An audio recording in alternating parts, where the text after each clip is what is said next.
ఓం శ్రీ గురుభ్యో నమః. జై శ్రీరామ్. ఈరోజు కార్తీక పురాణము 7వ అధ్యాయము కార్తీక మాస కర్తవ్య వివిధ ధర్మాల గురించి తెలుసుకుందాం.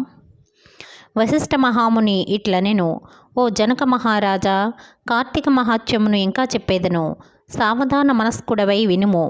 కార్తీక మాసమందు ఎవడు పద్మముల చేత పద్మముల వంటి నేత్రముల గల హరిని పూజించునో వాని ఇంటిలో పద్మములందుండు లక్ష్మీదేవి నిత్య నివాసము చేయును. కార్తీక మాసమందు భక్తితో తులసి దళముతోనూ జాజి పువ్వులతోనూ హరిని పూజించువాడు తిరిగి భూమి యందు జన్మించడు. కార్తీక మాసమందు మారేడు దళములతో సర్వవ్యాపకుడైన హరిని పూజించిన వాడు తిరిగి భూమి యందు జన్మించడు. కార్తీక మాసమందు భక్తితో ఫలములను దానమిచ్చువాని పాపములు సూర్యోదయము కాగానే చీకట్లు ఎట్లు నశించునో అట్లు నశించును. ఉసిరిగ కాయతో ఉసిరిగ చెట్టు కింద హరిని పూజించువానిని యముడు చూచుటకు కూడా సమర్థుడు కాడు. కార్తీక మాసమందు తులసీ దళములతో సాలగ్రామమును పూజించువాడు ధన్యుడగును. ఇందుకు సందేహము లేదు. కార్తీక మాసమందు బ్రాహ్మణులతో కూడా వనభోజనము ఆచరించువాని యొక్క కోటాను కోట్ల పాపాలు నశించును. కార్తీక మాసమందు బ్రాహ్మణులతో కూడా ఉసిరిగ చెట్టు దగ్గర సాలగ్రామమును పూజించువాడు వైకుంఠమునకు పోయి అచ్చట విష్ణువు వలె ఆనందించుచుండును. కార్తీక మాసమందు భక్తిచే హరి యొక్క ఆలయమందు మామిడి చిగుళ్లతో తోరణములను కట్టువాడు పరమపదము పొందును. కార్తీక మాసమందు హరికి అరటి స్తంభములతో కానీ పుష్పములతో కానీ మంటపమును నిర్మించి పూజించువాడు చిరకాలము వైకుంఠమందుండును. కార్తీక మాసమందు ఒక్క మారైనను హరి ముందు దండ ప్రణామం ఆచరించువారు పాప విముక్తులై అశ్వమేధయాగ ఫలము పొందుదురు. కార్తీక మాసమందు హరి ముందు జపము హోమము దేవతార్చనము చేయువారు తమ పితరులతో కూడా వైకుంఠమునకు పోవుదురు. కార్తీక మాసమందు స్నానము చేసి తడిబట్టతో ఉన్నవానికి చలితో వణుకువాడికిని వస్త్రదానము చేయువాడు 10,000 అశ్వమేధ యాగములు చేసిన ఫలమును పొందును. కార్తీక మాసమందు విష్ణువు యొక్క ఆలయ శిఖరమందు ధ్వజారోహణము చేయువాని పాపములు గాలికి దుమ్ము ఎగిరిపోవునట్లు నశించును. కార్తీక మాసమందు బృందావనమందు ఆవు పేడతో అలికి 5 రంగులతోనూ శంఖ పద్మ స్వస్తికాది ముగ్గులు పెట్టిన స్త్రీ హరికి ప్రియురాలగును. కార్తీక మాసమందు విష్ణు సన్నిధిలో నందాదీపమును అర్పించిన పుణ్యము యొక్క గొప్పతనము చెప్పుట బ్రహ్మకు కూడా శక్యము కాదు. పర్వతిథులలో పెట్టిన దీపమునకు నందాదీపమని పేరు. ఈ నందాదీపము నశించిన ఎడల వ్రతభ్రష్టుడగును. తిలలతోనూ ధాన్యముతోనూ అవిసె పువ్వులతోనూ కలిపిన నందాదీపమును కార్తీక మాసమందు హరికి సమర్పించవలయను. నంద అనగా ఏకాదశి పూర్ణిమ మున్నగు పర్వతిథులలో చేయున్నది. కార్తీక మాసమందు శివునికి జిల్లెడు పువ్వులతో పూజించిన వారు చిరకాలము జీవించుటకు మోక్షము పొందుదురు. కార్తీక మందు విష్ణాలయ మంటపమును భక్తితో అలంకరించువారు హరిమందిరమునకు వెళ్ళుదురు.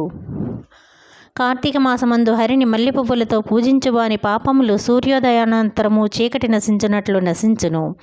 కార్తీక మాసమందు తులసీ గంధముతో సాలగ్రామమును పూజించువాడు పాప విముక్తుడై విష్ణులోకమును పొందును. కార్తీక మాసమందు హరి సన్నిధిలో స్త్రీ కానీ పురుషుడు కానీ నాట్యము చేసిన ఎడల పూర్వజన్మ సంచితమైన పాతకములు కూడా నశించును. కార్తీక మాసమున విష్ణాలయమందు అలంకారము చేయించువాడు వైకుంఠమందు సాయుధ్యముక్తి పొందును. కార్తీక మాసమందు భక్తితో అన్నదానమాచరించువాని పాపములు పెనుగాలిచే గాలికి మబ్బుల వలె విడిపోవును. కార్తీక మాసమందు తిలదానము, మహానదీ స్నానము, బ్రహ్మపుత్ర భోజనము, అన్నదానము ఈ 4 సర్మములను చేయవలెను. బ్రహ్మపత్ర భోజనము అనగా మోదుగు ఆగల విస్తరిలో భోజనము చేయుట. కార్తీక మాసమందు స్నానము దానము యథాశక్తిగా చేయని వాడు 100 జన్మల యందు కుక్కగా పుట్టి తరువాత చండాలుడగును. స్త్రీ కానీ పురుషుడు కానీ కార్తీక వ్రతం ఆచరించని వారు ముందుగా గాడిదిగా జన్మించి తరువాత 100 మార్లు కుక్కగా జన్మించెదరు. కార్తీక మాసమందు కదంబ పువ్వులతో హరిని పూజించువాడు సూర్యమండలమును ఛేదించుకుని స్వర్గమునకు పోవును. మొగలి పువ్వులతో భక్తితో హరిని పూజించువాడు 7 జన్మలందు వేదాంగ పారంగతుడైన బ్రాహ్మణుడిగా జన్మించును.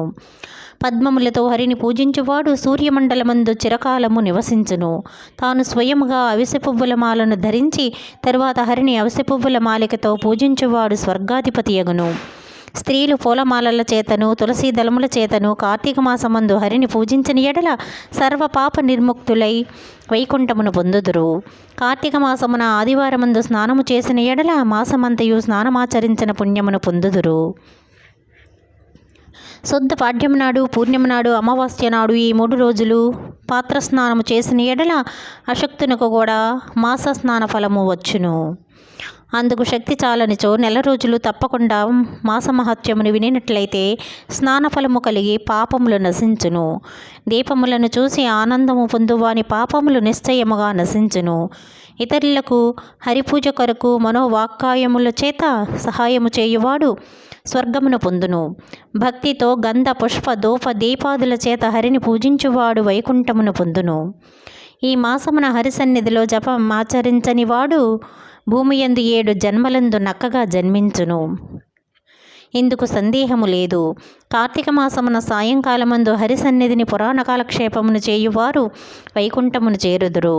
కార్తీక మాసమందు సాయంకాలమున ఆలయములందు స్తోత్రములను పఠించువాడు స్వర్గలోకమున కొంతకాలముండి తరువాత ధ్రువలోకము చేరి సుఖించును. ఇట్లు స్కాంద పురాణాంతర్గత వశిష్ఠ ప్రోక్త కార్తీక మహత్యమందలి 7వ అధ్యాయము 7వ రోజు పారాయణము సమాప్తము. సర్వే జనా సుఖినో భవంతు.